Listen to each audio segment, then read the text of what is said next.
Muy bien. Vamos a iniciar con algo importante, ¿sí? En el contexto actual con relación a la devolución de recursos.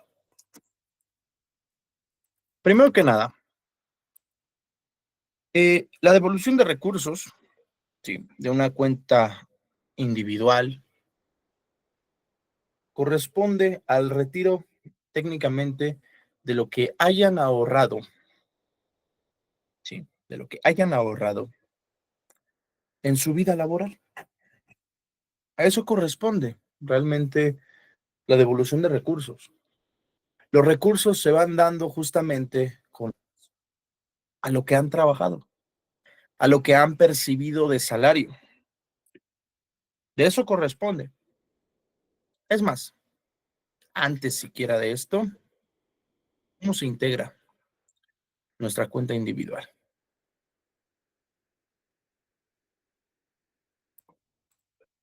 Déjenme acepto a sus compañeros.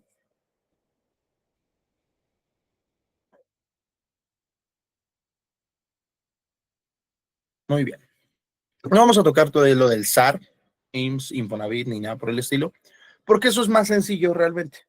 Primero iniciamos con los aspectos de la cuenta individual del régimen 97, porque el régimen 73 es mucho más sencillo de identificar y de valorar. Entonces, la cuenta individual de la Afore, ¿sí? Se integra por varias subcuentas, ¿sí?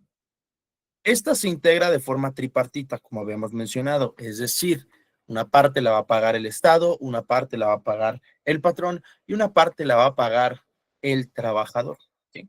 Así es como entonces determinamos nosotros que se integra una cuenta individual. Y entonces, la cuenta individual tiene primero una subcuenta llamada subcuenta de retiro, cesantía y vejez, que justamente es lo que va a servir particularmente para la pensión, ¿sí? Y esta se distribuye de diferente manera, ¿sí? Es una aportación por parte del patrón variable, dependiendo justamente del salario del trabajador, y también es una aportación variable, dependiendo justamente el salario del trabajador para el aspecto gubernamental. O sea, a mayor salario, menor va a ser la carga gubernamental, mayor va a ser la carga del trabajador, ¿sí? Digo, del patrón. A menor salario, mayor va a ser la carga gubernamental, menor va a ser la carga del patrón. Pero sí tenemos un aspecto básico en donde el trabajador va a tener que pagar un 1.125% de su salario base de cotización. ¿Sí? 1.125%. ¿Sí? Y el patrón una cuota fija de 2% por concepto de retiro. ¿Sí? La segunda subcuenta va a corresponder en la subcuenta de vivienda, que es justamente con relación a Infonavit. Administra Infonavit de forma indirecta. Y aquí la única obligación es patronal, ¿sí? El patrón va a pagar un 5% con relación al salario base de cotización del trabajador, ¿sí? De ahí entonces tenemos otros dos conceptos, las aportaciones voluntarias, ¿sí? Pero estas aportaciones voluntarias se clasifican en dos: aportaciones voluntarias que van enfocadas para ahorro y las aportaciones voluntarias que van enfocadas al retiro, que se conoce como aportaciones complementarias al retiro. Es decir, como les había mencionado, estas las puedo retirar en un periodo establecido con la Afore, con mediano o largo plazo. Las complementarias al retiro no, porque esas son aportaciones que estoy realizando justamente para incrementar esta de aquí, esta subcuenta, ¿sí? La subcuenta de retiro, cesantía y vejez, y que entonces pueda tener oportunidad de una mayor pensión. Que ojo, para efectos pensionarios yo puedo pensionarme solicitar todas estas subcuentas se integren y que se tome como referencia para justamente obtener mi respectiva pensión. Arturo, dígame. Sobre el tema de las aportaciones complementarias para el retiro. Normalmente lo hacen los patrones que tienen esquemas de jubilación, como en el caso que yo más veo en el trabajadores del IMSS, trabajadores directamente del hospitales y clínicas. Un trabajador me comentaba, oye, pero yo soy ley 73, yo no aplico para, o sea, al final al pensionarme, al jubilarme, se supone que me tiene que hacer la devolución de esas subcuentas. Me dice, y no puedo renunciar a ellas y solicitarlo a mis 50 años, a mis 55 años, ya que eso no impide mi pensión bajo el régimen 73. Me quedé con la duda. A ver, vuelvan a plantear porque como que me perdí porque me aceptaron, digo, me mandaron solicitud y sonaron Sí, no te preocupes. Un la alerta. trabajador del IMSS, de clínicas y hospitales, directamente para el IMSS, ellos tienen un esquema de jubilación independiente a la demás gente. Ajá. El IMSS les hace aportaciones complementarias, las cuales no pueden retirar. Una persona que es régimen del 73 me dice, oye, pero a final de cuentas, ese dinero de esas cuentas lo van a devolver. Tengo 50 o 55 años. ¿Puedo renunciar a ese derecho y solicitar que me las entreguen antes de los 60 años? Hablando específicamente de las aportaciones complementarias.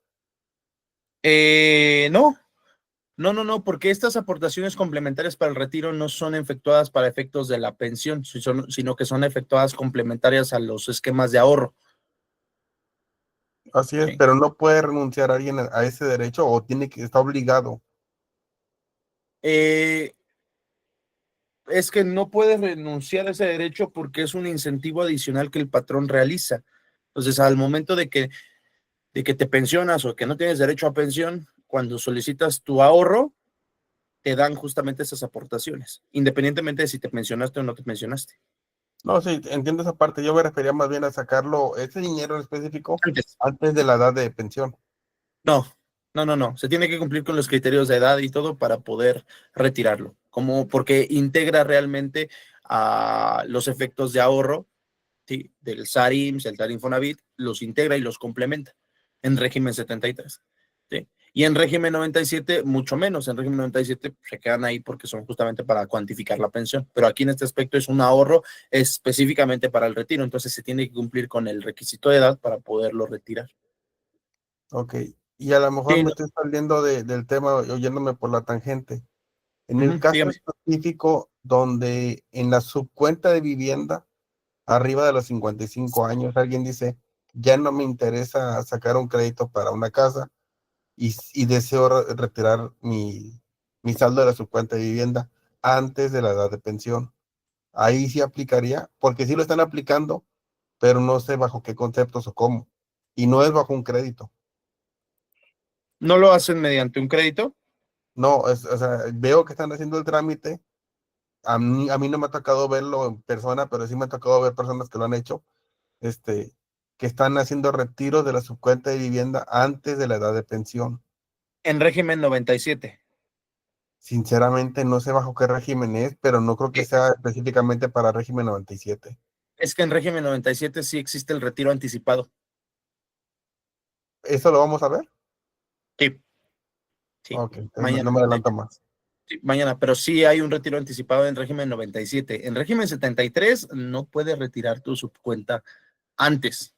Bueno, algunos conceptos sí. El SAR Infonavit sí se puede retirar, pero ese es el esquema de ahorro. Pero directamente la cantidad que tú tienes en tu subcuenta de vivienda entra más en los criterios de 97 para un retiro anticipado que para un 73. Pero mañana me meto a fondo a ello, ¿vale?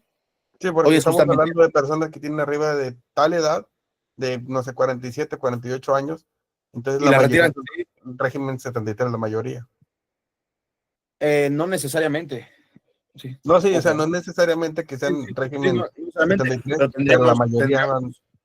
sí, pero mañana les digo los criterios, porque sí se puede retirar el régimen 73 pero es más complejo de lo que parece. Mañana les explico a fondo, porque necesitamos primero entender los supuestos para poderlo retirar, ¿vale? Y la otra, la última, ya para no salirme tanto, también cuando una persona ya está pensionada por otro medio y tiene menos de la edad de pensión bajo el IMSS. Un ejemplo, un retirado del ejército que tiene saldo en la FORE, pero ya está pensionado con el ejército.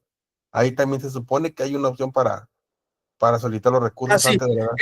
estando pensionado, puedes saltarte el aspecto de retiro, de retiro a la edad. Ya teniendo la resolución de pensión, ya puedes tú hacer esa solicitud. Así es, Sí, pero ¿eso lo vamos a dar aquí? sí, Ok, sí. Los otros criterios, en cuanto no son esquemas directamente de pensión, porque particularmente les voy a decir cuándo se retira en pensión, pero no solo en pensión por el esquema básico de seguridad social, sino pensión anticipada, pensión por jubilación y la pensión justamente de otros criterios. Sí, pero sí. perfecto. Porque inclusive tú puedes retirar, o sea, tú puedes tener una FORE sin ser trabajador y crear Ok, un plan de retiro. También cómo solicitar esa devolución de recursos, no de tu cuenta individual, sino de tu plan de retiro, de tu programa de retiro, cuando no te lo quieren pagar o cuando quieres retirarlo anticipadamente, que son pues los bajo, famosos PPRs. bueno, bajo, no necesariamente porque PPR no necesariamente es una pensión, pero sí puedo comprar Sí, con no una necesariamente. aseguradora una pensión en cualquier momento de mi vida y no sé si aplicaría lo mismo. Sí, también. Sí, también, pero son ya criterios especiales que vamos a desarrollarlos más adelante. Ok, Sí, entonces me voy a... mañana aterrizo lo de Infonavit y el jueves aterrizo lo demás, ¿vale? Sí, Entonces, la cuenta individual tiene esta integración, ¿sí? Y esto es lo que nosotros vamos a retirar. Esto, la cuestión de nuestra subcuenta, bueno, nuestras subcuentas, el ahorro particular que tenemos. ¿Por qué? Porque no nos alcanza para una pensión. En esquema de cuentas individuales no nos alcanza por una pensión, por tanto, podemos retirar los recursos que tenemos en la AFORE.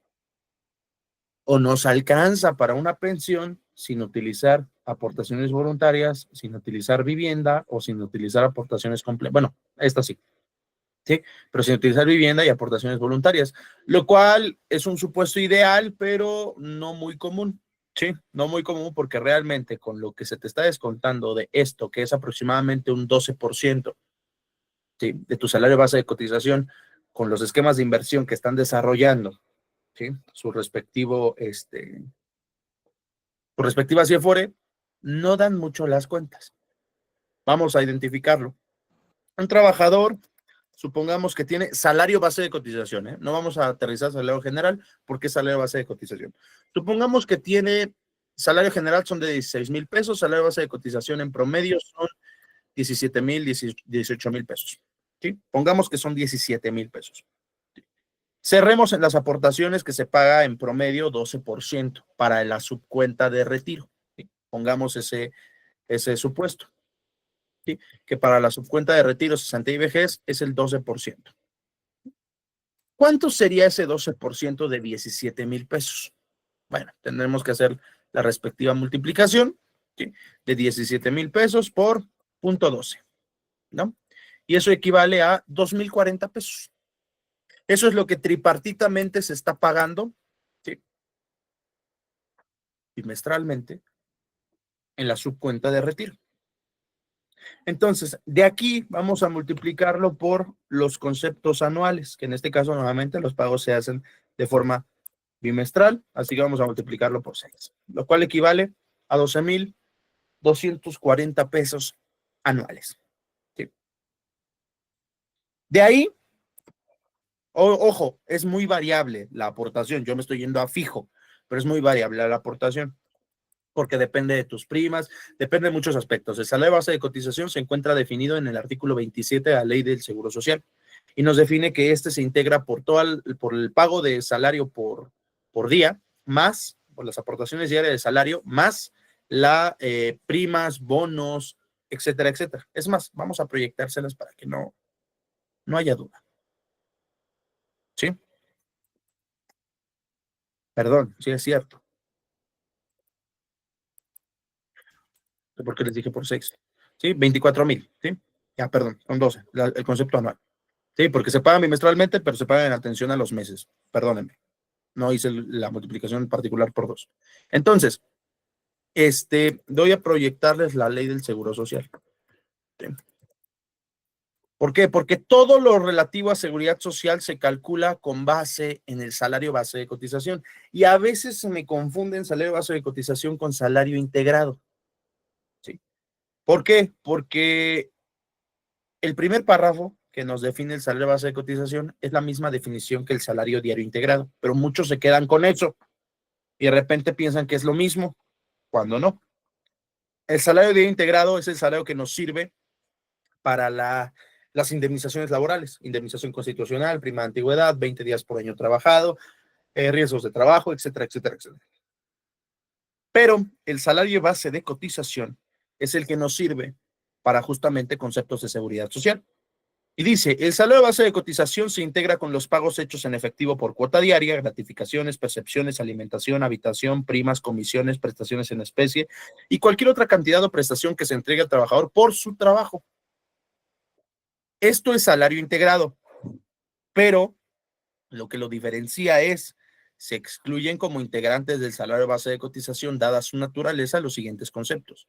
No tenemos exclusiones dentro del salario integrado, pero del de cotización sí. Instrumentos de trabajo, ahorro, pero el ahorro cuando se integra con un depósito semanal, quincenal o mensual, sí, que sea por cantidades iguales del trabajador y de la empresa, y si se constituye de forma diversa o el trabajador puede retirarlo más de 2 veces al año, entonces ahí sí integra el salario, ¿sí? Si se constituye diverso a un ahorro igual al trabajador y la empresa de forma semanal, quincenal o mensual, o si el trabajador puede retirarlo más de 2 veces al año, entonces sí integra ese ahorro el salario. Tampoco se toman en cuenta las cantidades otorgadas por el patrón para fines sociales de carácter sindical. Ahí tenemos un supuesto. A veces el ahorro integra, a veces el ahorro no integra. Tenemos que cumplir justamente con estos requisitos, estas condiciones. Las aportaciones adicionales que el patrón convenga otorgar a favor de sus trabajadores por concepto de cuotas de seguro retiro, por ejemplo, ese ahorro o esa aportación voluntaria por parte patronal, no integra al salario base de cotización. ¿Sí? No la integra. Las cuotas en términos de esta ley que le corresponde cubrir al patrón no integra tampoco al salario, es decir, todas las aportaciones adicionales que hace el patrón, por ejemplo, el 5% del fondo de la vivienda, no integra el salario. La participación en el reparto de utilidades tampoco integra el salario. Alimentos y habitación solamente van a integrar al salario, ¿sí? Cuando no se entregan de forma onerosa. ¿Qué significa esto? Cuando el trabajador no se le descuenta. ¿Sí? Cuando el trabajador no se le descuenta de su salario para poder tener esta alimentación o habitación, integra el salario base de cotización. Pero cuando se le descuenta, si el descuento no excede del 20% del salario mínimo aplicable a la Ciudad de México, ¿sí? Entonces esa parte no integra el salario. Pero ¿qué pasa si me descuentan más del 20% del salario mínimo general de la Ciudad de México para obtener esa prestación de alimentación y habitación? El excedente de ese 20% sí integra el salario. ¿Sí? Ojo, cuando decimos oneroso, significa que hay un beneficio para ambos. ¿Qué significa eso de oneroso? Yo tengo que pagar para que me den la prestación de alimentos y habitación. ¿Sí? Por ejemplo, mi salario es de 20,000 pesos y me descuentan 2,000 pesos, pongamos ese supuesto, nos descuentan 2,000 pesos, ¿sí? Para la cuota de alimentación y habitación. Me descuentan 2,000 pesos mensuales, ¿sí? Entonces tenemos que valorar esos 2,000 pesos mensuales a cuota diaria, dividiéndolo entre 30, ¿cuánto sería?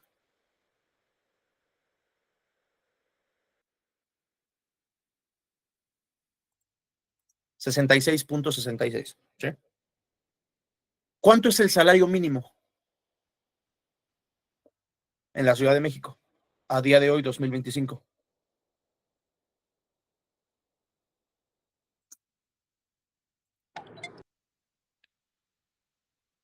$278.80.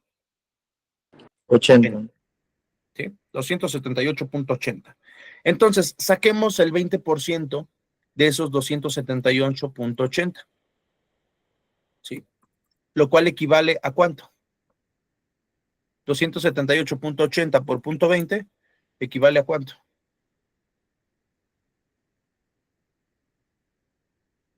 A 55.76. Correcto. ¿Cuánto es lo que yo pago diariamente de alimentación? 66.66. Entonces, ¿excede de ese 20% del salario mínimo? ¿Sí? ¿Cuánto excede? 10 pesos, 10.9 pesos. Ah, bueno, esos 10.9 pesos van a integrar mi salario. Sí. Esos 10.9 pesos van a integrar mi respectivo salario. Sí, porque es el excedente de ese 20% que se me cobra por la cuota de alimentación habitación. Si no se me cobrara la alimentación o habitación y directamente me dieran esos 2,000 pesos, por ejemplo, si me dieran esos 2,000 pesos por alimentación, ¿sí?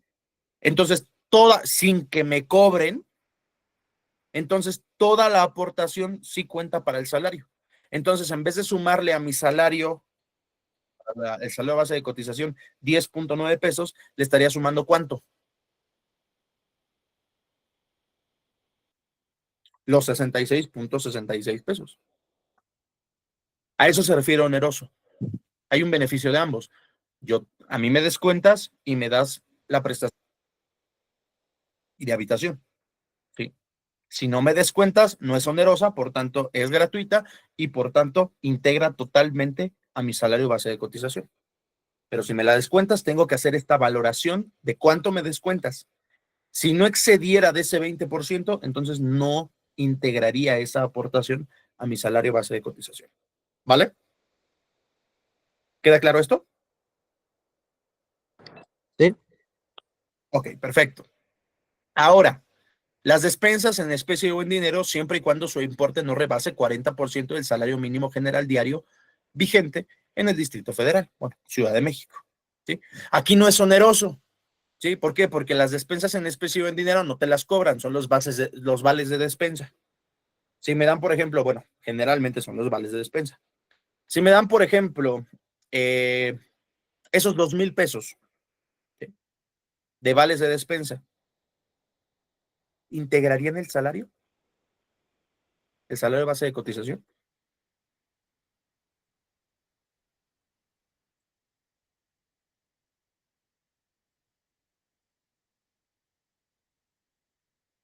Quedamos que la cuota diaria son 66.6%. El 40% del salario mínimo, ¿cuánto es? Si dijimos que el 20% era 55.75.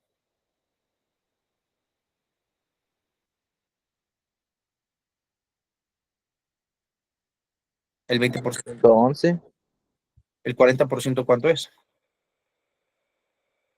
111, correcto. Entonces, si a mí me están dando diariamente por vales 66.66 pesos, ¿integraría mi salario base de cotización o no? No, porque no excede del 40%. ¿Sí? Si, por ejemplo, me dieran 4,000 pesos de vales de despensa mensuales, entonces diariamente yo estaría recibiendo por vales de despensa 133,000, digo 133,000, perdón, 133.32. ¿Sí? Dijimos que el 40% del salario mínimo eran 111.52. Entonces aquí sí, pero igual sería el excedente de ese 40%. ¿Sí? Entonces 133.32, ¿sí?, menos 111.52, ¿cuánto sería? Serían 21.80. Esos 21.80 pesos integran mi salario base de cotización. Entonces, poniendo de ejemplo, si mi salario es de 17,000 pesos, ¿sí?, 17,000 lo divido entre 30, ¿sí?, son 566.66. Y yo le integro los 2,000 pesos que recibo onerosamente, que serían los, ¿cuánto sería? Serían los 10 punto y tantos pesos, más los 21.8 pesos, estamos hablando de 31.8, 32 pesos. Entonces, mi salario base de cotización sobre este supuesto no serían 566.66. Serían 566.66 más los 32 pesos, serían entonces 598.66. ¿Sí? Con estos dos conceptos. ¿Sí? Porque así se va integrando el salario base de cotización. Los premios por asistencia y puntualidad, aquí cambia. Aquí no es el salario mínimo el que lo define.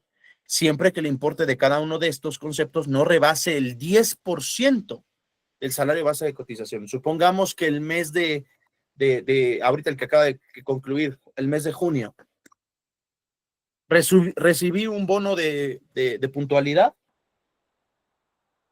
de 2,000 pesos mensuales. ¿Sí? Bueno, recibí 2,000 pesos ese mes, en junio, igual, 2,000. Por puntualidad. Mi salario base de cotización con los otros dos conceptos son 598.66.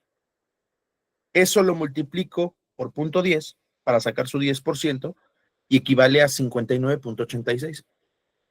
¿Cuánto sería mi aportación, mi cuota diaria que recibiría por esta asistencia? 66.66. ¿Estoy recibiendo más del 10% de mi salario base de cotización de ese bono? Sí. Estoy recibiendo 6.79 pesos más. Entonces también le voy a sumar esos 6.79, pero si hubiese recibido 1,000 pesos, no integra. No es cierto. Digo, sí, el excedente. ¿Sí? Solamente es el excedente. Esos 6 pesos, no sumo todo. ¿Sí? Oye, ¿por qué solo el excedente? Porque aquí se señala, pero ahorita vamos a hablar. Las cantidades para fines sociales no integran tampoco. El tiempo extraordinario dentro de los márgenes señalados en la Ley Federal del Trabajo no integran. ¿Cuáles son los márgenes? 3 horas diarias, 9 horas semanales. Si excede las 3 horas diarias o excede las 9 horas semanales, entonces esos excedentes sí integran al salario. Si trabajé un día 4 horas, ¿cuántas horas voy a integrar al salario? Una. Lo que reciba por concepto de esa hora, sí, lo voy a recibir. Si a la semana trabajé 11 horas, ¿cuántas horas voy a recibir o se van a integrar a mi salario? 2 horas. El concepto de 2 horas. Sí. Y ahora, para los conceptos mencionados en este precepto, se excluyen como integrantes del salario base de cotización, deberán estar debidamente registrados en la contabilidad del patrón. En los conceptos previstos en las fracciones 6, 7 y 9, es decir, alimentos, despensas y horas extraordinarias, ¿sí?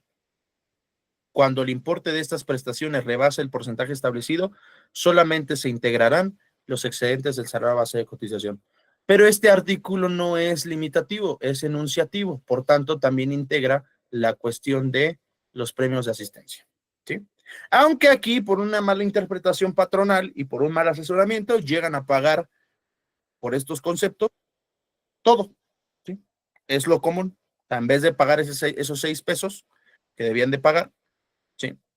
Pagan todo, ¿sí? No pagan los 6 pesos, sino pagan los 66.6 pesos en el ejemplo que les acabo de mencionar. Julio, adelante. No le entendí la parte de la fracción 9, digo la fracción 9 y la fracción 8, maestro, si lo podría repetir. Claro que sí.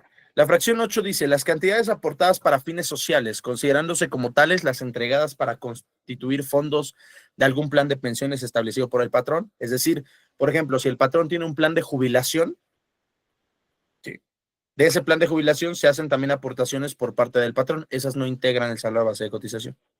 ¿Sí? Dice también derivado de contratación colectiva. Hay fines sociales en contrataciones colectivas. Por ejemplo, en la negociación sindical se establece que el patrón también va a hacer aportaciones para fomento de cultura y deporte del sindicato. Por ejemplo, ¿sí? Pueden cobrar lo que quieran siempre y cuando lleguen a acordarlo con el patrón. ¿Sí? En este caso, cultura y deporte. No sé, anualmente el patrón, bueno, mensualmente el patrón hace aportaciones para justamente integrar los fondos o como una parte integradora del fondo del sindicato.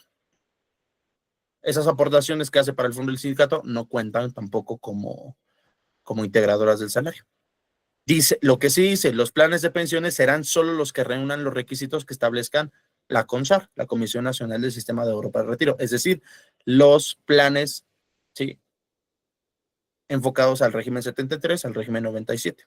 Solo esos sí van a ser considerados en cierto modo integradores del salario, pero si son planes de jubilación otorgados por el patrón o son aportaciones por aspectos sindicales que el patrón realiza, ¿sí?, esas no van a integrar salario. Y el tiempo extraordinario, la norma, la Ley Federal del Trabajo nos establece que el periodo extraordinario básico o base es de 3 horas diarias y de 9 horas semanales. ¿Qué dice la Ley Federal del Trabajo? Que estas horas se van a pagar la hora y un 100% más, es decir, se van a pagar el doble. Pero cuando se excede de este tiempo, de las 3 horas diarias o de las 9 horas semanales, se va a pagar la hora más un 200% más, es decir, al triple. Este concepto de más de 3 horas diarias o más de 9 horas semanales es el concepto de horas extraordinarias especiales, es decir, horas extraordinarias en donde particularmente no deberían existir, por eso es que se pagan mayor. Bueno, esas horas extraordinarias sí integran el salario, pero las que se encuentran dentro del límite de la ley, que son las 3 diarias y las 9 semanales, no van a integrar. Por ejemplo, esta semana me quedé el día lunes 2 horas y me quedé el día de hoy 1 hora más.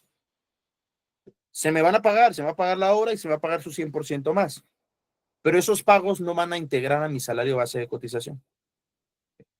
Pero supongamos que el lunes me quedé 4 horas y que hoy me quedé 2. ¿Sí? ¿Cuántas horas en total son? Son 6. Pero tenemos un criterio diferente al de la norma. Excede justamente un panorama dentro de la norma. ¿Cuántas horas exceden ese panorama? Si me quedé el lunes 4 y hoy me quedé 2, ¿cuántas horas exceden el panorama establecido en la norma? 6. 1. Son 3 horas diarias o 9 semanales. El lunes me quedé 4, me excedí por 1 hora. Hoy me quedé 2, no hubo ningún problema hoy. ¿Sí? Y en total son 6 horas, entonces no rebaso las 9 semanales. La única que rebasa es la de lunes por rebasar 3 horas diarias. Entonces, esa hora, como se paga la hora más un 200%, esa cantidad que se me haya pagado, sí va a integrar mi salario base de cotización. Sí. A eso se refiere con su integración. ¿Por qué es importante identificar estos puntos? Porque justamente estos puntos son los que derivan en a lo mejor un aumento en pensión. Régimen 73, evidentemente. Porque régimen 97, tu salario no depende realmente de tu pensión. Depende de tus aportaciones, eso sí. Sí, porque las aportaciones se basan en el salario base de cotización. Entonces, si dijimos que mi salario general es de 17,000 pesos y yo pago el 12% en general o en promedio de aportaciones, o sea, la paga el patrón, el trabajador y el Estado, es un 12%, entre un 12 y 16%, ¿sí? Pues va a variar dependiendo mi salario base de cotización. A lo mejor el salario base de cotización que tuve el mes de enero fue de 17,000 pesos porque no tuve bonos, primas ni nada por el estilo, pero el mes de febrero tuve bonos y primas y entonces mi salario base de cotización no fue de 17,000, fue de 20, por ejemplo. Pues con base en ese salario de cotización de 20 es que se pagan las aportaciones. ¿Y esto resulta en algo diferente o en algo importante para la acumulación de cuenta? Claro que sí, porque un mes a lo mejor me tienen que pagar más o se tiene que pagar más a mi subcuenta. ¿Sí? Y ahí es donde entran también los criterios de aclaración. ¿Sí? Por eso es que no es fijo realmente el pago de las aportaciones o patronales para la integración de las subcuentas. Es variable. Variable, ¿por qué? Porque el salario base de cotización puede ser muy variable en alusión a este artículo, el 27 de la Ley del Seguro Social. ¿Sí? Entonces, ojo. Por eso es que justamente se señala los excedentes. El excedente del tiempo extraordinario dentro de los márgenes señalados de la ley, es decir, el excedente de las 3 horas al día o las 9 horas semanales. Es decir, si rebaso las 9 horas semanales, las horas que rebasé son las que integran al salario. Si rebaso las 3 horas al día, las horas que rebasé son las que van a integrar al salario. No todas. ¿vale? Perfecto, maestro. Y con respecto a los planes de pensiones que habla el artículo 8. A veces el patrón lo que hace es descuentos, por ejemplo, a veces es opcional o a veces es obligatorio. Los descuentos, por ejemplo, te abro una cuenta de ahorro, que esa cuenta de ahorro va a servir justamente para un esquema de jubilación que yo, patrón, te otorgo, no seguridad social. Digamos, yo tengo mi empresa y a los trabajadores de mi empresa que tengan más de 20 años les doy un esquema de jubilación, les doy una pensión. Esa pensión yo la voy integrando con aportaciones mías y con aportaciones también que se realizan de descuentos del salario del trabajador. Pero esas aportaciones no van al esquema de seguridad social, sino que van al programa que yo establecí para tu fondo, para tu jubilación. Generalmente yo, patrón, me asocio con una Afore o me asocio con una aseguradora o simple y sencillamente tengo un departamento que puede realizar estas actuaciones para generar esos planes de jubilación de mis trabajadores. Generalmente, ¿qué pasa cuando el trabajador no cumple los 20 años, los 25 y termina su relación laboral antes? Se supone que les tendrían que devolver todas las aportaciones que se realizaron del trabajador, del patrón no, a menos de que esté aterrizado en el contrato o en los lineamientos del plan de jubilación como ahorro. O sea, sí, se les tiene que pagar. Algunas veces esto se les pasa a los trabajadores o se les pasa a los abogados y cuando están en presencia de un despido injustificado, se olvidan de esa prestación y pues no la demandan y termina quedándosela el patrón tranquilamente. ¿Sí? Pero son planes ajenos justamente a la seguridad social. Son los famosos planes de jubilación. ¿Sí? Adelante, Julián. Pero esas Y bueno, aportaciones, perdón, esas aportaciones, como son ajenas al plan de seguridad social, evidentemente no se pueden integrar al salario base de cotización. Ahora sí, Julián, perdóname. no, adelante, licenciado. Bueno, igual y no sé si mi pregunta sea un poco, mm, tonta, por así decirlo, pero entonces, ¿esto aplica para trabajadores de tipo A en ese sentido o también para trabajadores de tipo B? No, esta es la integración del salario para trabajadores del apartado A, porque Ok. a trabajadores apartado B no existe salario de base de cotización. Para trabajadores Ok. apartado B lo que existe es sueldo básico. Y el sueldo básico está constituido en la ley del ISSSTE y el sueldo básico es el que se esté establecido en su tabulador regional o en presupuesto de egresos. Recuerden que todos los funcionarios, servidores públicos, su salario está publicado en una norma. Se les llaman tabuladores regionales o se les llama el respectivo presupuesto. Depende del tipo de funcionario público. ¿Sí? Entonces, Ok, el perfecto. sueldo que se establezca en esos tabuladores regionales es justamente el sueldo que se va a contemplar para la seguridad social. ¿Sí? Ok, A y digamos, menos de que bueno, no a menos, también tienen sus tabuladores particulares algunas instituciones que se rigen por el apartado A, pero o sea, son servidores públicos, por ejemplo, el IMSS. El IMSS tiene sus tabuladores de sueldos, pero esos tabuladores, ese sueldo tabular sí se integra con otras prestaciones porque el IMSS se maneja bajo el régimen de apartado A. Por ejemplo, tenemos paraestatales. Las paraestatales pueden regirse tanto por apartado B como por apartado A. Eso lo definen justamente en sus condiciones generales de trabajo, que son sus contratos, por decirlo de una forma. Recuerden que en materia de apartado B no existen contratos, existen nombramientos, pero lo que establece justamente las condiciones de trabajo se le llama así, condiciones generales de trabajo, que son instrumentos jurídicos. En esos instrumentos a veces también se encuentra establecido para las paraestatales que se someten al régimen de apartado B o que se someten al régimen de apartado A. Y entonces ahí, ya sea que se sometan al régimen de apartado B, se van a establecer con base en el sueldo tabular y se van a regir por instituciones de seguridad social de apartado B, ISSSTE, por ejemplo, o si se rigen apartado A, entonces ellos establecen los sueldos, igual con base en el tabulador y con base en su presupuesto, porque recuerden que las dependencias se manejan con base en presupuesto, y de ahí, establecen los salarios, pero ahí sí se contemplan los aspectos de este artículo. ¿Sí? Pero realmente los tabuladores de sueldos, por ejemplo, déjenme les proyecto uno, denme un segundo. Miren, por ejemplo, denme un segundo.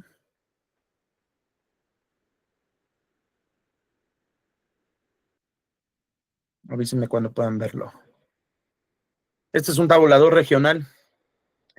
¿Sí? ¿De qué? De la SEP. ¿Sí? Dice, formato, catálogo de categorías y tabuladores. Fondo de Aportaciones para Educación Tecnológica y Adultos, Colegio Nacional de Educación Profesional y Técnica. Es para la FAETA y CONALEP.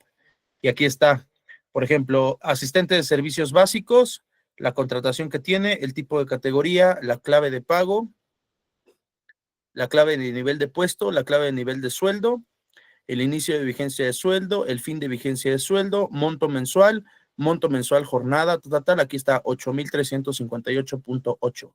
Este es el sueldo tabular. Y este sueldo tabular es el que se va a utilizar para la seguridad social de estos trabajadores. Aunque bueno, CONALEP ahorita tiene un conflicto porque CONALEP en su materia constitutiva tiene que se reconoce por apartado A, pero sus regulaciones efectivas son de apartado B. ¿Sí? Entonces, ese es un conflicto natural de CONALEP. Pero este es un ejemplo, dejando de lado el conflicto que tienen, este es un ejemplo de tabuladores. Estos son los tabuladores regionales. Si se dan cuenta, aquí están los sueldos de varios puestos. Subjefe técnico especialista, director plantel B y C, jefe de proyecto, técnico financiero, y aquí están sus montos salariales, ¿sí? 10,700, 11,304.6, 30,088, 28,385.6. Estos son los sueldos tabulares y estos son los que se utilizan para la seguridad social de apartado B, ¿vale? Ahora sí, Ok, dígame. muchas gracias. La verdad es que sí es bastante lo que tengo que checar porque sí me quedo como un poco corto, pero entonces también, entonces bajo este tabulador que nos acaba de mostrar, me surge la duda, ¿aplica lo mismo para trabajadores de confianza en tipo B? Digamos, o Sí, sea, ok, sí. perfecto, muchas Sí, gracias. los trabajadores de confianza, realmente en el apartado B, los trabajadores de confianza se concentran de diferente manera. Lo establecen en circulares o lo establecen en sus condiciones generales de trabajo, pero a final de cuentas se someten a los sueldos de tabulador. ¿Sí? ¿Por qué lo hacen mediante tabulador? Porque recuerden que las dependencias reciben un presupuesto y de ese presupuesto tienen que atender todos sus gastos, incluyendo sueldos. Entonces, por eso es que la base de los sueldos básicos para la seguridad social se aterrizan de esta manera, para no ir o no tener discrepancia con el presupuesto. ¿Sí? Hay otros sueldos, por ejemplo, los de los magistrados, ministros, los sueldos de el Congreso de la Unión. Esos no se definen por tabuladores, esos se definen directamente en dónde, en el presupuesto de egresos de la federación. ¿Sí? Ahí se definen los sueldos de estos funcionarios. Entonces son las dos formas de poder identificar sus sueldos y esas cantidades son las que sirven para seguridad social. No hay incrementos, no hay disminuciones, más que en sus cuentas individuales, tratándose de trabajadores de cuenta individual, con el ahorro solidario, ahorro voluntario y todos los esquemas ya de seguridad social que se plantean. Pero esta va a ser su base para la seguridad social, ¿vale? Ok, súper claro. Muchas gracias. No, ¿de qué? Maestro, Sí, una duda. espérame tantito, porque Alfonso Ok. me pone, ¿cómo es que se da el caso de que a veces es opcional y a veces obligatorio? ¿En qué sentido? En la cuestión del apartado de las, ¿de qué? Perdón, ¿de las paraestatales se refiere? O sea, sí de lo que mencioné, pero con relación a qué? A las paraestatales que pueden definirse con el apartado A o el apartado B.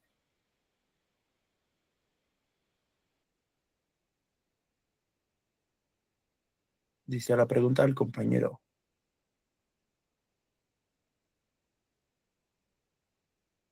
Ah, del régimen. Justamente porque hay dependencias públicas que naturalmente no son dependencias 100% públicas. Por ejemplo, las paraestatales. Las paraestatales tienen participación estatal, pero también tienen participación privada.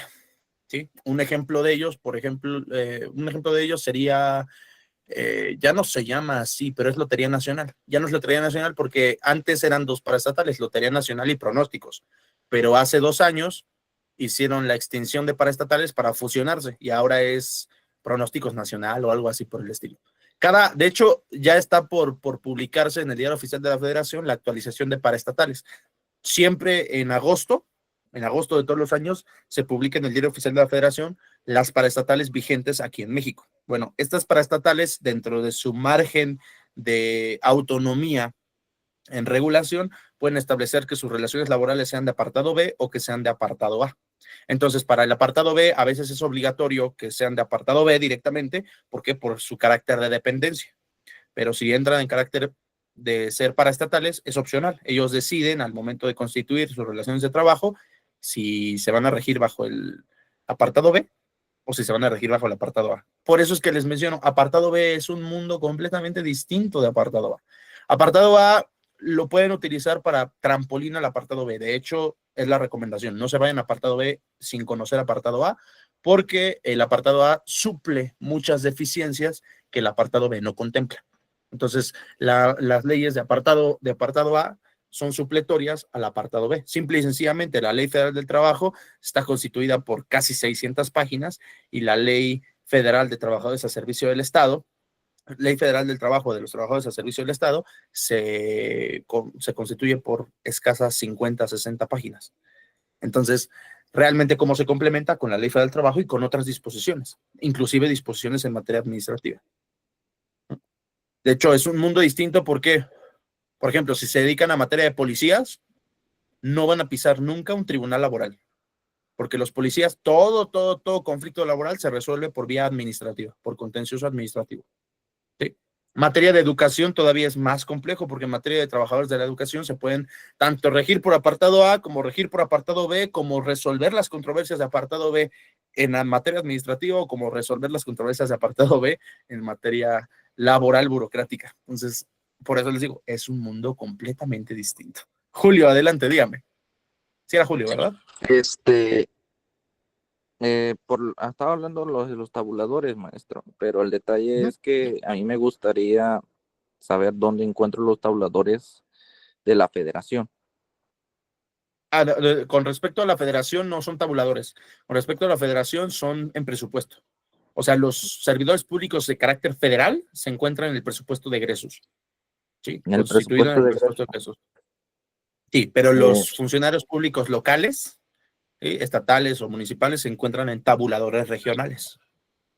Ah, ok. Sí, porque Y en algunas dependencias específicas, como por ejemplo aquí, que es la CONALEP, tienen sus tabuladores especiales. Ok. Como por ejemplo la Secretaría de Salud sería en el egreso, ¿no? Los de la Secretaría, sí. Ujú. Los de las secretarías locales, no, en tabuladores regionales. Por ejemplo, está la SA, la SS, Secretaría de Salud, y está la SEDESA, que es la Secretaría de Salud de la Ciudad de México. La Secretaría de Salud de Ciudad de México tiene su tabulador regional para los trabajadores de esta dependencia de la Ciudad de México. Ok. Y en dado caso que yo quisiera saber cuánto gana un servidor público así, tendría que ir al de egreso, ¿no? Sí, si es de carácter federal, tendría que ir al presupuesto de egresos y ahí sabe cuánto es lo que gana. ¿Dónde encuentro el presupuesto de egreso, maestro? Todos los fines de año se hace la cuestión del presupuesto de egreso y no me acuerdo qué fecha se publica, denme un momento. Pero es directamente en el Diario Oficial de la Federación, en la página del Diario Oficial de la Federación lo pueden encontrar, o directamente ponen presupuesto de egresos 2025 y ahí les va a aparecer el documento. Y ahí puedo revisar por institución cuánto gana cada trabajador o cómo. Particularmente, sí. Ah, ok. Perfecto. Esa era mi duda. Gracias, maestro. No, ¿de qué? Miren, denme un segundito para proyectárselos.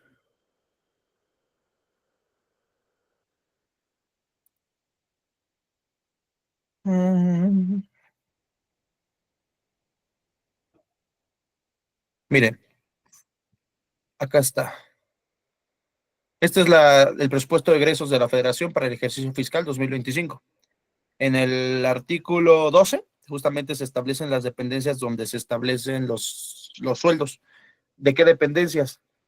Cámara de Diputados, Auditoría Superior de la Federación, Suprema Corte de Justicia, Consejo de la Judicatura Federal, Tribunal Electoral de Poder Judicial, Instituto Nacional Electoral, Comisión Nacional de Derechos Humanos, Comisión Federal de Competencia Económica, Instituto Federal de Telecomunicaciones, Instituto Nacional de Transparencia, Fiscalía General de la República, Instituto Nacional de Estadía y Geografía, Tribunal Federal de Justicia Administrativa y el desglose de percepciones de gastos, etcétera, etcétera, etcétera. Estos son los generales. Tenemos que ir a los anexos correspondientes de estos, que ojo, hay más anexos para otras dependencias de otras secretarías, y ahí es donde vamos a encontrar particularmente los sueldos, ¿sí?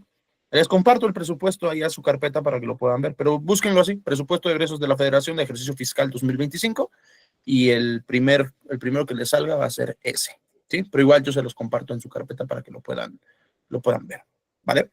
Entonces, ¿por qué es importante identificar el salario base de cotización y el sueldo básico? Porque justamente va a ser el, la cantidad que nos vaya a servir para ir integrando nuestras prestaciones de seguridad social. Llámense pensiones, llámense subsidios, ¿sí? Por ejemplo, en una incapacidad temporal por una enfermedad no profesional, voy a tener un subsidio del 60% con base en mi salario base de cotización al momento de ocurrir la incapacidad.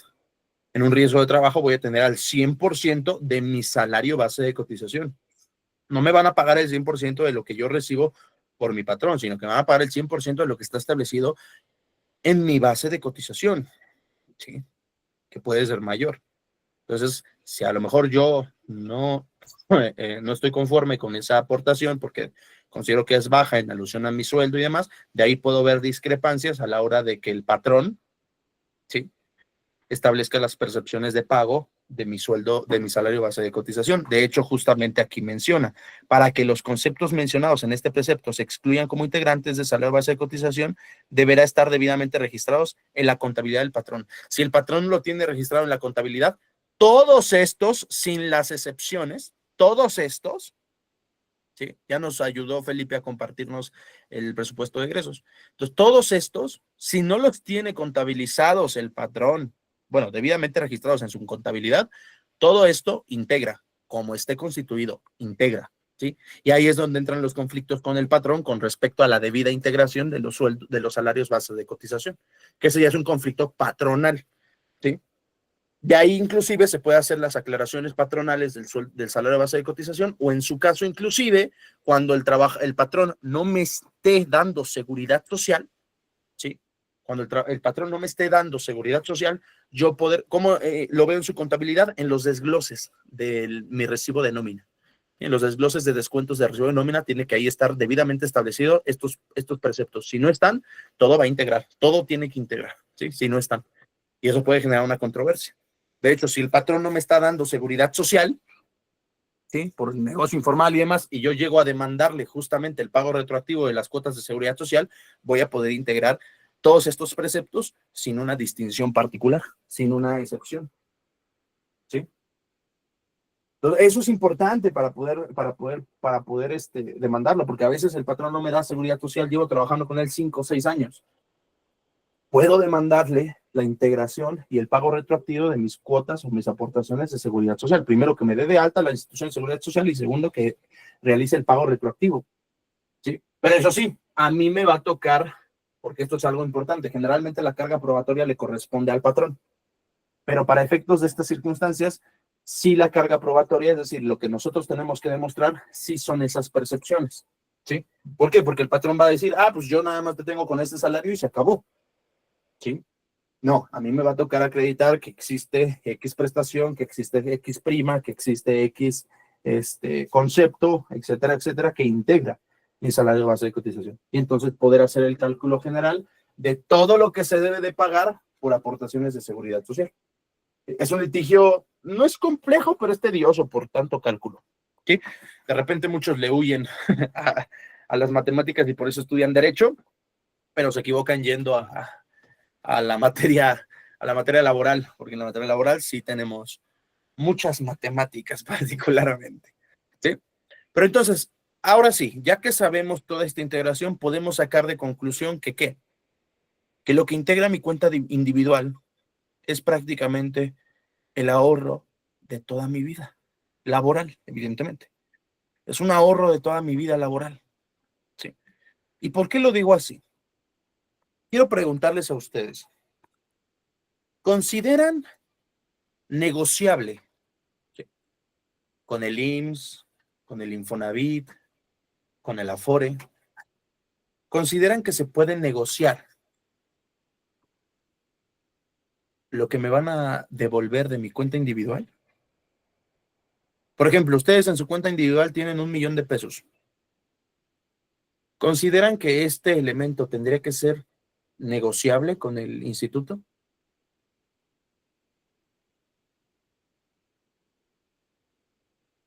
De hecho, artículo 685 ter de la Ley Federal del Trabajo establece que las prestaciones de seguridad social no son sujetas a conciliación. Pues bueno, Suprema Corte de Justicia no considera lo mismo. Aquí en pantalla tienen un comunicado de prensa 082-2022 que deriva de la contradicción de tesis 360-2021. Esto se publicó el 9 de marzo del 2022, bueno, se resolvió el 9 de marzo del 2022 y se publicó el 10 de marzo del 2022, este comunicado de prensa. Les proyecto el comunicado más extensa, pero deriva en lo mismo. ¿Qué nos dice? Al demandar prestaciones de seguridad social relativas a la pensión por cesantía en edad avanzada y vejez, o a la devolución y pago de aportaciones del IMSS, Infonavit y Afore, se debe agotar la etapa de conciliación prejudicial. Es decir, no pueden demandar directamente al IMSS, al Infonavit y a la Afore que les paguen una pensión o que les devuelvan su ahorro en su cuenta individual. Primero tienen que llamarlos a llegar a un acuerdo. Y ustedes pensarán, lo publicó la Suprema Corte de Justicia, entonces está bien justificado, ¿no? Porque la Suprema Corte de Justicia no tiene criterios absurdos ni lo diré, estúpidos. ¿Sí? Ojo, la palabra estúpida aplica aquí porque estúpido viene de lo que es una estupidez y de lo que carece de lógica. ¿Sí? Todo argumento, desde la perspectiva de la argumentación y más aún la argumentación jurídica, debe estar respaldado. ¿Respaldado de qué? De razonamientos lógicamente válidos. ¿Sí? Razonamientos lógicamente válidos que se encuentran en la norma o lógicamente válidos basados en principios de verdad y de validez desde la estructura lógica. Por ejemplo, cuando su mamá o su papá, cuando eran niños, y ustedes les cuestionaban X actuación, y su madre o su padre les contestaba, porque soy su madre o porque soy su padre, ¿ese razonamiento es lógicamente válido?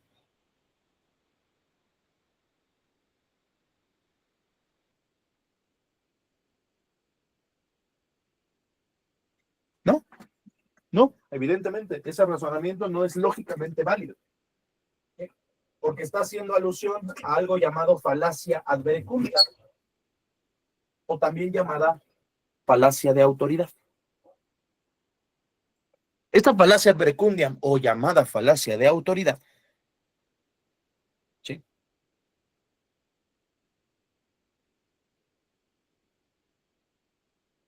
Dice, si aplicamos el caso del hombre embarazado, sí sería válido. Si no, caso contrario, no sería válido. No, el caso del hombre embarazado es por aspectos sociales y sí tiene un razonamiento fundado.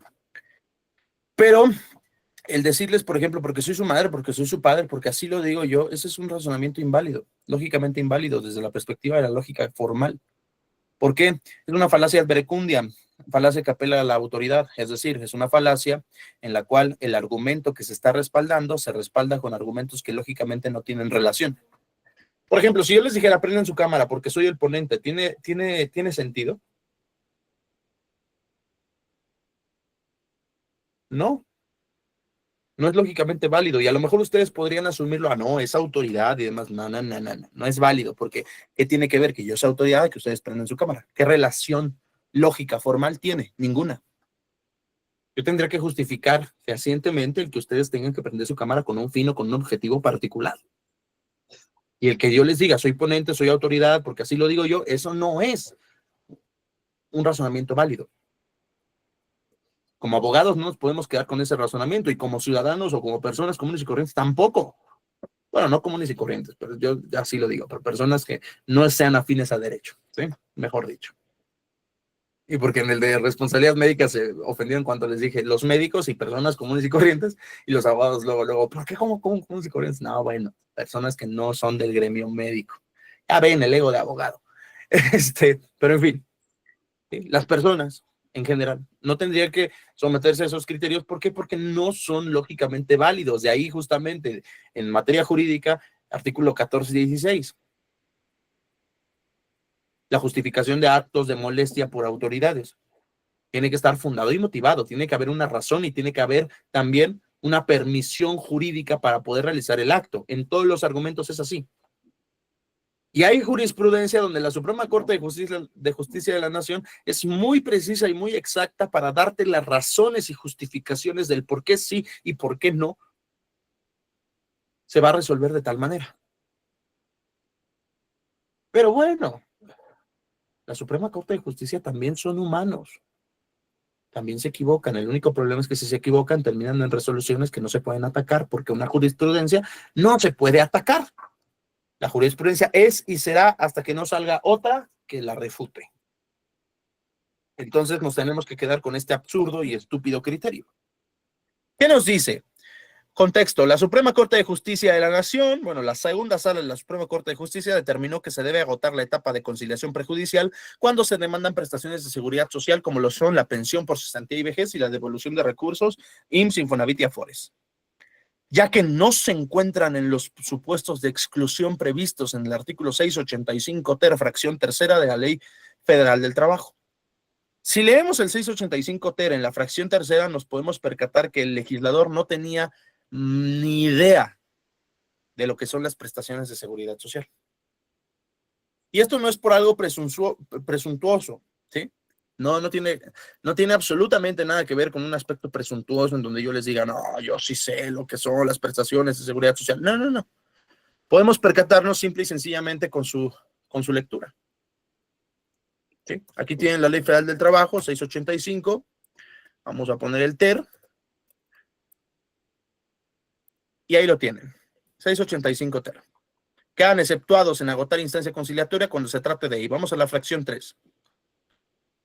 Prestaciones de seguridad social por riesgos de trabajo, maternidad, enfermedades, invalidez, vida, guarderías, prestaciones en especie y accidentes de trabajo. ¿Qué encuentran aquí medio equivocado? En prestaciones de seguridad social. ¿Qué pueden encontrar aquí equivocado o redundante?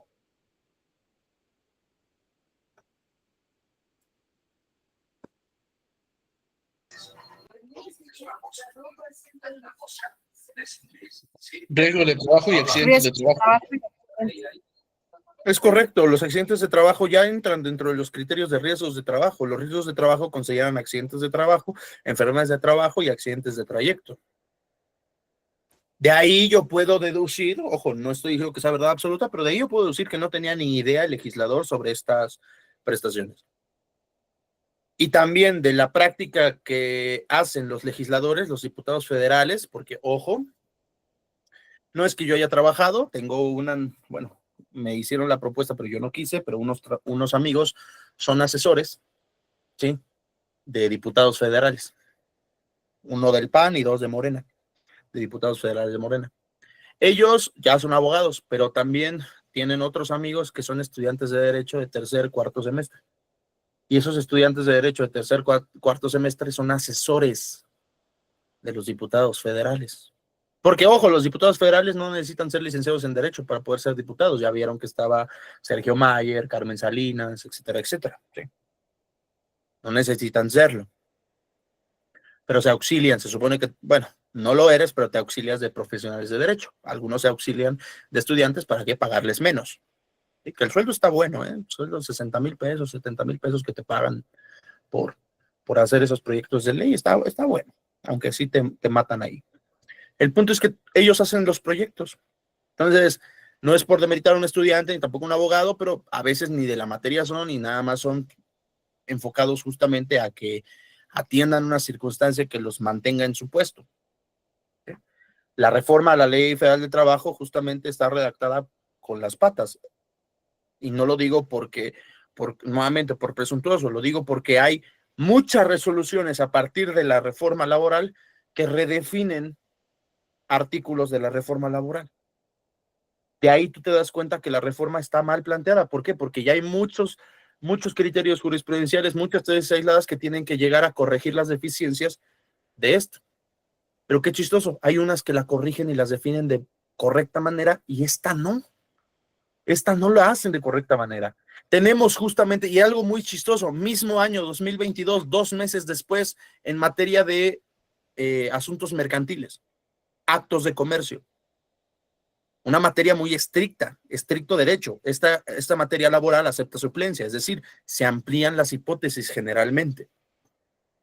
Los actos de comercio señalaron que los que están estipulados en el Código de Comercio son en sentido enunciativo más no limitativo. ¿Qué significa esto? Que pueden extenderse otras hipótesis. Y algo que ya estábamos tan acostumbrados los abogados en materia inmobiliaria, que un contrato de arrendamiento de bien inmueble era 100% civil, ahora ya no. Ahora ya puede tener especulación mercantil. ¿Por qué? Porque el artículo del Código de Comercio establece que es en sentido enunciativo, más no limitativo. Por tanto, los supuestos que están establecidos en ese artículo no son los únicos. Pueden abarcar otras hipótesis. Bueno, parece que a los legisladores que hicieron eso 2 meses después, que bueno, el proyecto no lo hizo la que hizo el proyecto de esta, pero me da a entender que entonces pudieron aterrizar un sentido enunciativo también en este artículo. Recordemos, este artículo son casos de excepción a la conciliación prejudicial obligatoria, ¿sí? De eso se trata este artículo, excepción a la conciliación. Regresemos al comunicado de prensa. En el caso, diversos tribunales colegiados, esto nace de una contradicción de tesis. ¿Qué significa esto? Tribunales colegiados decían que sí se tenía que agotar y otros tribunales colegiados decían que no, y que no se debía agotar. Entonces, llegaron a conclusiones diferentes respecto a si debía o no agotarse la instancia de conciliación en materia laboral previo al trámite judicial. A propuesta, de la ministra Yasmín Esquivel Moza, que no me sorprende realmente que sea ella la que haya propuesto esta situación, se destacó que uno de los ejes centrales que motivaron la reforma laboral constitucional fue el establecimiento de la vía conciliatoria como medio alternativo para la solución de controversias laborales, a cargo de los centros de conciliación especializados, autónomos e imparciales. De esta manera se garantiza el derecho a la justicia, el acceso a la justicia, eliminando elementos que lo hagan lenta, costosa y de difícil acceso. Eso lo entiendo, no hay problema, eso es un principio básico, pero no es la justificación de este criterio. Ojo, vamos a encontrar la justificación del criterio cuando encontremos la palabra ¿por qué? Porque el por qué es un conector que justamente da las razones, justifica, ¿vale? Dice, a nivel doctrinal internacional y nacional, existe coincidencia en considerar la figura de la conciliación como un mecanismo apto para la prevención o solución de conflictos mediante la intervención de un tercero. Eso me queda claro. Al analizar el caso, la sala destacó que la norma fundamental en su artículo 17, quinto párrafo, la Constitución en este artículo, menciona justamente que las leyes preverán mecanismos alternos de solución de conflictos, los centros de justicia alternativa, generalmente, como una de las piezas torales para hacer efectivo el derecho a acceso a la justicia de forma expedita, breve y gratuita, con la finalidad de desahogar los órganos jurisdiccionales. Me queda clarísimo, pero esa no es la justificación del por qué. En este caso sí tengo que ir a la conciliación. En materia laboral, entre los supuestos de excepción a la vía conciliatoria se encuentran los conflictos inherentes a casos de discriminación en el empleo, ocupación en embarazo, trabajo infantil, trata laboral, trabajo forzoso, y dice, de manera particular, el legislador estableció las prestaciones de seguridad social por riesgos, maternidad, enfermedad, invalidez, vida, guarderías, prestaciones en especie y accidentes de trabajo. Textual, como se encuentra en el 685 ter. Si el legislador de manera expresa distinguió que conflictos de seguridad social quedaban exceptuados de la conciliación obligatoria, resulta indudable que las excepciones deben concretarse de manera restrictiva sin que exista posibilidad de extenderlas a otras hipótesis, es decir, única y exclusivamente estas. Pero todavía no me está diciendo la razón, todavía no me dice el por qué. Bueno, el por qué lo encontramos aquí. La pensión por cesantía en edad avanzada y vejez. La devolución y pago de aportaciones de seguridad social correspondientes al IMSS, al Infonavit y los relativos a la Afore son prestaciones de seguridad social que no se encuentran previstas dentro de las excepciones a la etapa de conciliación prejudicial obligatoria. Porque, y aquí está la justificación. Para el poder reformador corresponden aspectos conciliables entre las partes.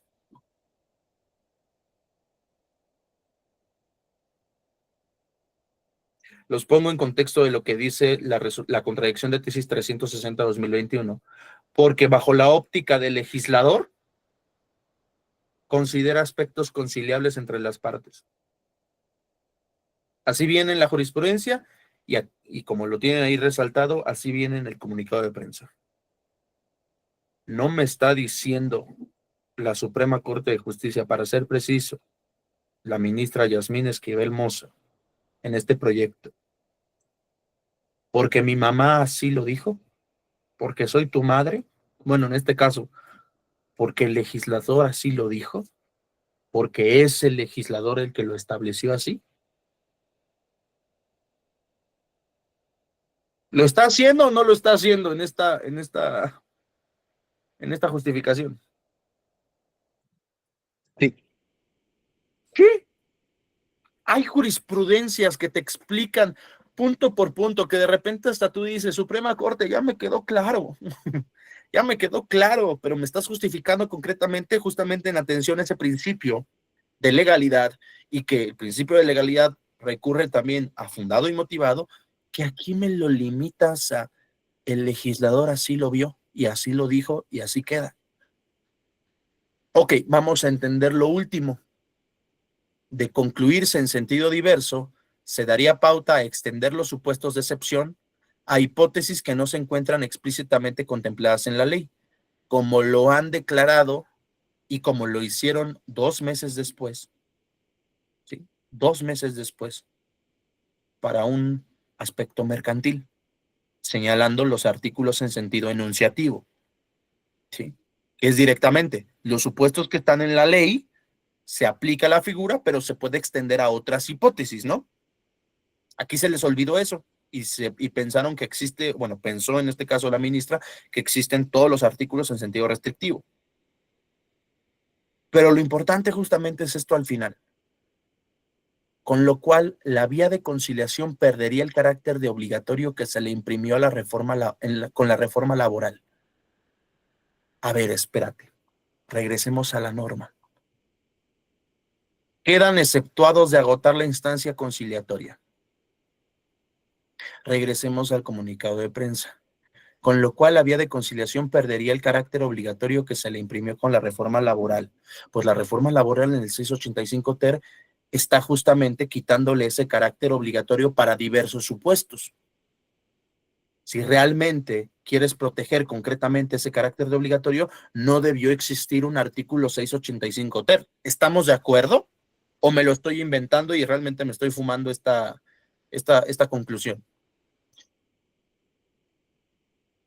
Porque llevo llevo desde el 2022 planteando esto en todos los cursos de seguridad social, buscando justamente que alguien me saque a lo mejor de mi error. Pero ¿no ese es el objetivo del 685 ter? Poner supuestos en los cuales la conciliación no es obligatoria.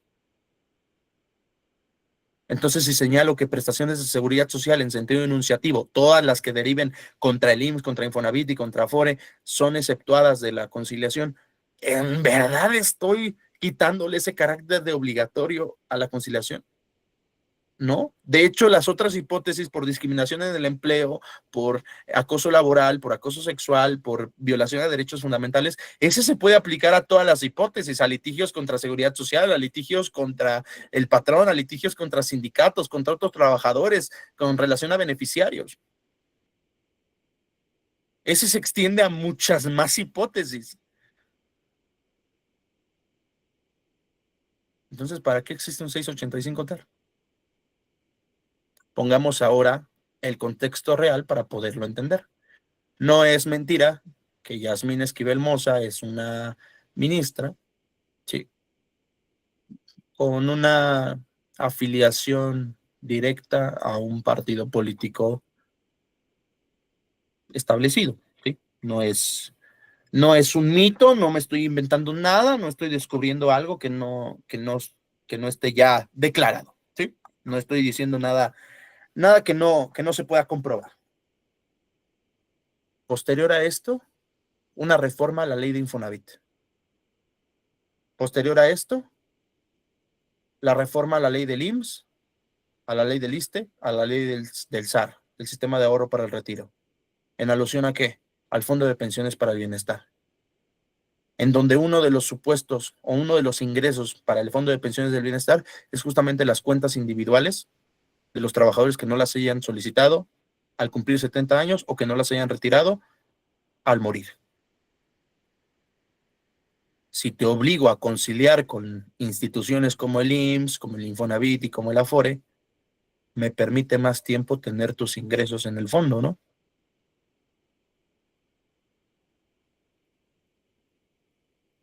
Porque es evidente, les doy un spoiler, les doy un adelanto, no concilian.